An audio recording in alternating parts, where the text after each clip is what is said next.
Breaking today, growing pressure on Prince William as the president of the FA to host a 1-minute silence for Henry Nowak at the Football World Cup. This campaign, which is fast gathering momentum, has been proposed by Jeff Banks. You'll remember he is the former BBC legend, ex-host of The Clothes Show, who has now written directly to His Royal Highness, the Prince of Wales, in his role as the patron of the PFA. He writes in part to Wills, "Your Royal Highness, you will have no doubt been aware of the untimely death of Henry Nowak. This has caused a great deal of upset to members of the British public across the very often expressing itself in an anger and frustration in the manner of his demise. This has been caused by the desire of the public to show their respect to an 18-year-old young man whose life was terminated far too young. My suggestion is that the England team representing our fine country at the World Cup in Dallas, Texas, pay a 1-minute silence of respect prior to their first game on June the 17th. This would enable the whole nation to come together as a mark of respect and enable a peaceful demonstration of love and empathy for this young man. In your position as patron of the Professional Footballers Association, I would ask you to invite both players and management to join in this mark of respect." Now, of course, that moment of respect would actually take place at 5 a.m. British time on the morning of June the 18th. But how powerful would that be?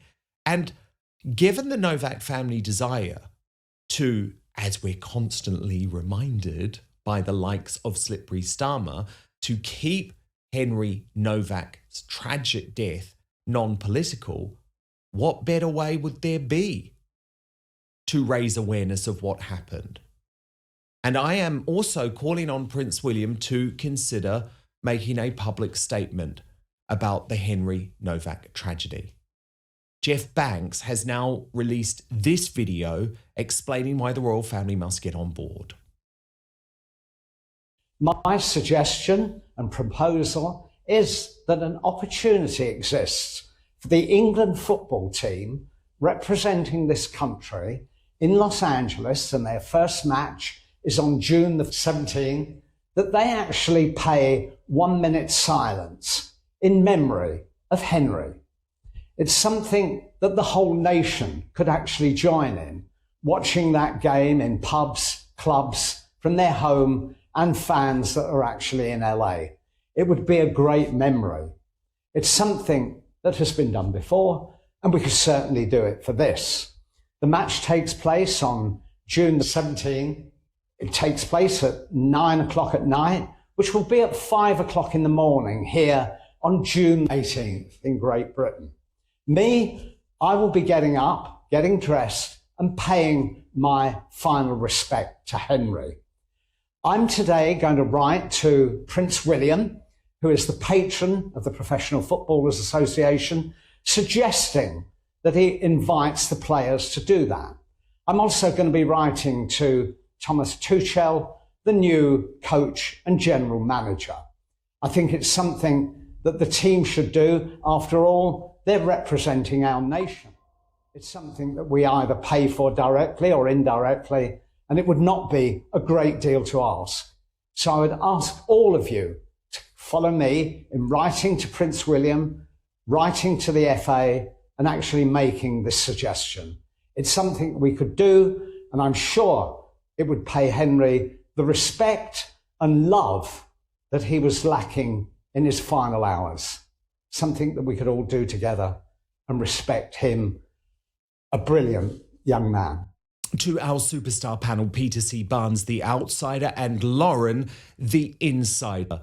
Lauren, isn't this something Prince William should consider getting on board with? That the family say they don't want a political response, well, then the royal family can get involved, and the England football team certainly can, given they were all over taking the knee for that guy, George Floyd. Well, I think we need to remember Prince William, and look, I really do like Prince William, but he didn't do anything in Birmingham when Israeli and Jewish fans were told to stay away from Aston Villa for their safety.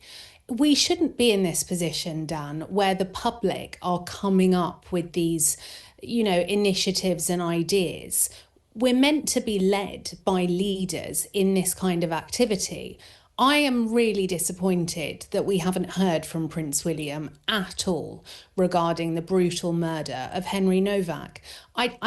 How is a white boy's life political? It's not. But if you want to zoom out, the royal family have never spoken in support regarding any of the child victims of the grooming gangs. So do I have hope that Prince William will do this? I don't know. I think it depends how much public pressure is there.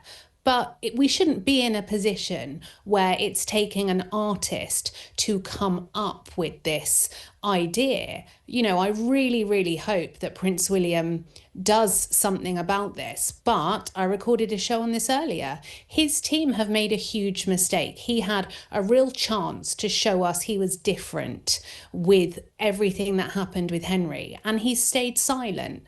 And we're just constantly told they can't be political. No one will ever convince me that a white child's life being taken from them is political. And just on the family's statement as well, this was written by the government. The language that's being used about, his death not being politicised and it not causing division, the words echo everything that Sadiq Khan says, everything that Keir Starmer says. I do not believe that statement was written by the family and that they are happy with it. Yes, this is my professional opinion, but the wording is absolutely from the Labour playbook of crafting a narrative that suits what they want to go with. So look, I would love to see Prince William come out and back this, but moving forwards, I really think he needs to be leading the way and not reacting. We want a proactive approach from our future king when it comes to white children's lives, because for too long it's been focused on minorities. And just as a reminder to those in the back of the room, white children's lives matter. Indeed. And Lauren, that is so powerfully put. That's why I think this, Peter, is the perfect suggestion. And hear me out on this, because it is difficult for a future king to speak out on an issue that is so clearly political. See, I do think that the Henry Nowak story is a political one. I don't think that you can avoid that. But I went back and I researched, okay, what did Prince William and Catherine do around Black Lives Matter? Because, of course, they did speak out, but they did so in an indirect, non-political way. They didn't release a statement about George Floyd directly. But on June the 2nd, 2020, which was a horrible day, by the way, do you remember it? It was that blackout Tuesday where everyone was bullied and pressured into just posting a black square on their Instagram page. I refused. It was really gaslighting of white people to say, we're bad. All around the world, we're bad and we've been bad for years. And it was so horrible to see people who I previously respected buy into it. But anyway, on that day, Prince William's Heads Together mental health charity, the one that he's very passionate about and works with Catherine on, posted, Heads Together stands with the black community today and every day.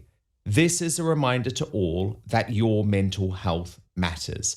Now, it was carefully crafted, of course. It didn't directly mention George Floyd, but the fact that it was posted on that day was evidence of the fact that they knew they had to say something about that case. So wouldn't a simple tribute at a football World Cup that was not political, because I think what people are also missing in all of this, Peter, is that Henry Nowak loved football.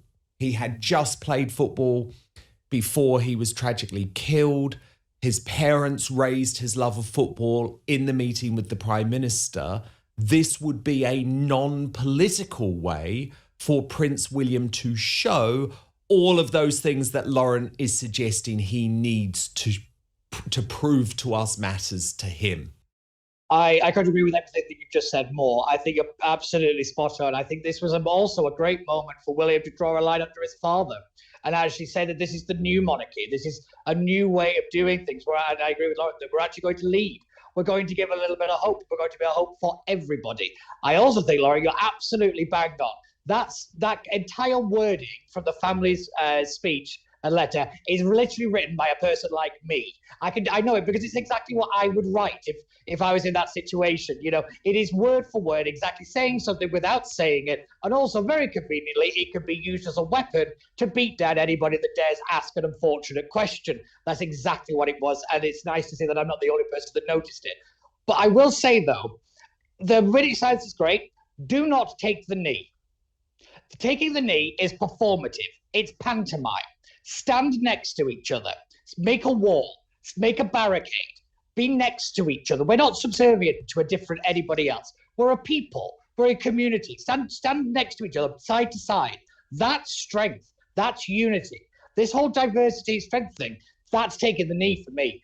I think you actually make it different by standing up, standing together, linking arms, doing whatever you like, that kind of thing, and showing a united front to show that there is a change, that there is a different way of thinking, that there is a little bit of hope out there. And because this is an awful story, it has hit everybody in the country, no matter what anybody says. And I tell you now, I think this would be a great unity moment. It would be a good moment for Will. It would be a good moment for a very struggling royal family for some good press at the moment. But also, it would just allow everybody just to breathe, calm down, and actually have a moment to remember what this is actually about. And that's about Henry. You know, and this is wandering off into other little issues. It's wandering off into people like Cathy Newman and Farage and all the rest of it. This is about an 18-year-old kid that died in a way he didn't have to die. And nobody should ever die again. And that's why I loved the way Jeff Banks proposed it, because I think that's exactly what he was doing. He was reminding everyone of what actually this is about and why he is going to have this personal moment. I thought it was beautiful, actually.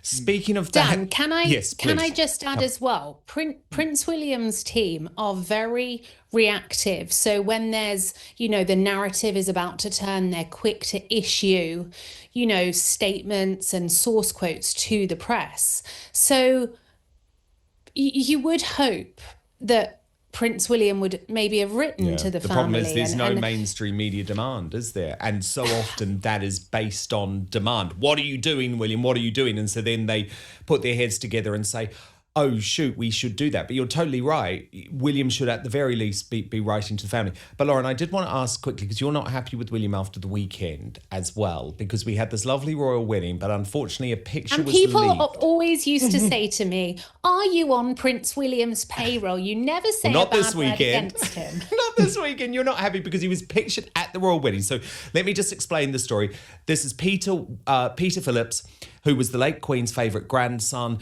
the child of Princess Anne, his second wedding to the NHS nurse Harriet Spurling. It was an absolutely lovely event attended by most members of the royal family outside of the outcasts, Prince Harry and Meghan Markle, Andrew Mountbatten Windsor and Sarah Ferguson, who were not invited. But quite controversially, Princesses Beatrice and Eugenie did show up. This was against Prince William's wishes, but it was very much the wishes of Princess Anne and King Charles, who both believed they should be there for this family gathering. William was pictured, I did feel a little bit sorry for him though, Lauren, because I think he thought it was an area where he wouldn't be snapped. But anyway, he was pictured kissing Princess Beatrice, and that has not gone down well in some quarters, including with our Lauren the Insider, who posted not a good look for Prince William to be chumming with Beatrice and Eugenie at the wedding. These two little grifters have fleeced the taxpayer. Prince William's team need to keep him as far away from royals that have no respect for the public.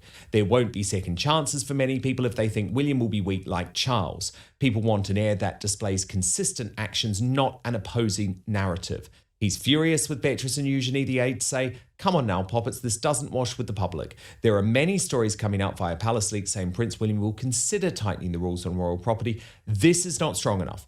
Prince William has a chance to modernise the monarchy, but trust is at an all-time low. This is what he needs to do. 1. Cut ties with freeloading royals. The narrative being spun by his team evidently doesn't match pictures from yesterday. 2. Get into the church. 3. Stay away from Islam. 4. Pull out of the WEF. 5, stand by patriots. 6, acknowledge the grooming gangs and use your voice to stand with survivors. 7, comment on Henry Nowak now.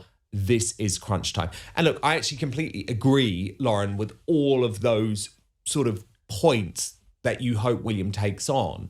I just would wonder, is it a little bit unfair that he's being criticised for this picture? Because what is he meant to do? Not acknowledge Beatrice? I get then he it. would be considered so rude. He didn't want them there. The king overruled him. I feel like he had to be polite. He's a polite man, you know? Dan Wootton Outspoken is available as a podcast too. So to listen or watch us on the go, wherever you are, then please subscribe on Apple Podcasts, Spotify, or wherever you listen to your podcasts. And as a personal favour to me, please rate and review, as it really helps our independent show. I get it, and he is polite and he's dutiful, and I understand all of that. But I don't believe that they all just arrived just by accident at the same time. This is curated, this is orchestrated. This was a really big event for Pointless Princess 1 and Pointless Princess 2. And so they then managed to arrive at the same time, and the photographers capture him kissing her on the cheek. I understand, look, Prince William is polite and everything like that, but I would like the PR and comms team to make a decision. Is he furious with them? Is he banishing them? Is he stripping them of his titles?